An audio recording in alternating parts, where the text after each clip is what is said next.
Welcome back to another technical video. Today we're going to be going through your question, answering it, and hopefully finding that solution.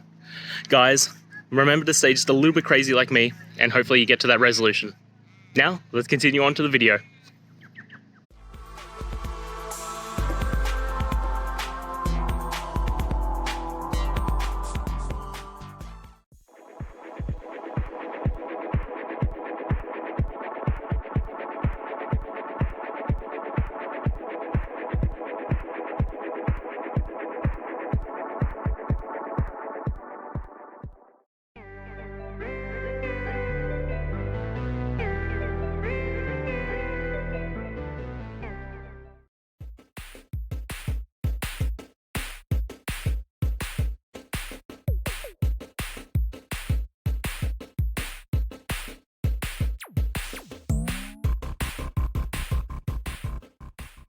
And that's it, guys. We've gone through the solutions and I'm hoping that it resolved your issue.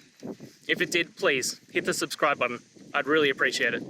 And until next time, I hope you have a good one. Cheers.